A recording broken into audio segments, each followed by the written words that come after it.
It is summer holiday time on the island of Sodor. Vacationers come from far and wide to enjoy the beauty of the island. It is the busiest time of the year for Sir Topham Hatt's engines. Thomas was excited. Sir Topham Hatt had sent him to pick up a special to deliver to Dryaw Airfield. "What have you got there?" tooted Percy. "A balloon," replied Thomas. "A party balloon?" asked Percy excitedly. "No," said Thomas. "This is a very special balloon," and he chuffed away. Soon Thomas arrived at the airfield, and hot air was puffed into the balloon.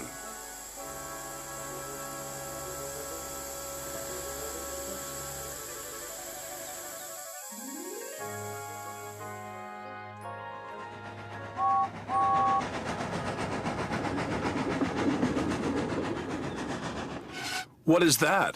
huffed James. "A hot air balloon," said Thomas. "It will take vacationers on rides around the island."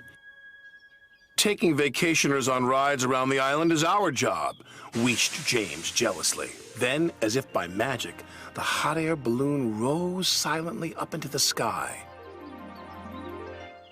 "What if the hot air balloon takes our passengers away?" chuffed James. "What will happen to us then?"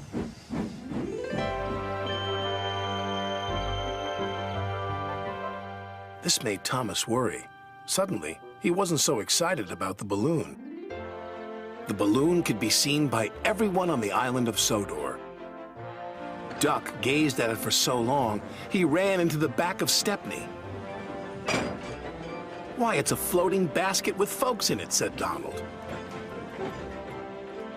"Whatever will they dream up next?" said Douglas. James and Thomas were waiting at the level crossing. They were still worried about the hot air balloon. "If it takes our passengers away," chuffed Thomas, "there'll be no use for us engines." "Passengers should travel on trains," huffed James, "not in silly balloons." Then something big and round and red drifted straight towards them. "We're out of hot air!" shouted a voice. "Ah!" cried James. "What's happening?" Crash, bang, wallop went the balloon and landed right on top of James. He was so scared, he let out a huge burst of steam, which blew the balloon up again. The balloon rose into the air once more. "Well done, James," called his driver. "Your hot air did the trick." "Oh, no, James," cried Thomas. "You saved the hot air balloon." "I didn't mean to," groaned James. "Now it's sure to take our passengers."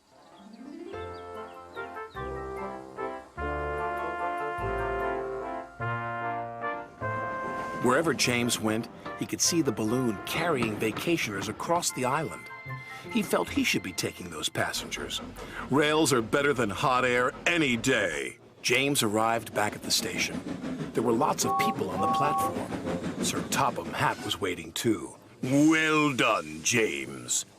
"But now the passengers will ride in the hot air balloon." Sir Topham Hatt laughed. "You're right, James," he said. "But they will need a ride home in a train." James was delighted. Sir Topham Hatt was right. The engines were busier than ever, taking vacationers to and from the airfield. Whenever James sees the red balloon, he whistles and toots. And sometimes when he's asleep at night, James dreams he can fly too, just like the red balloon.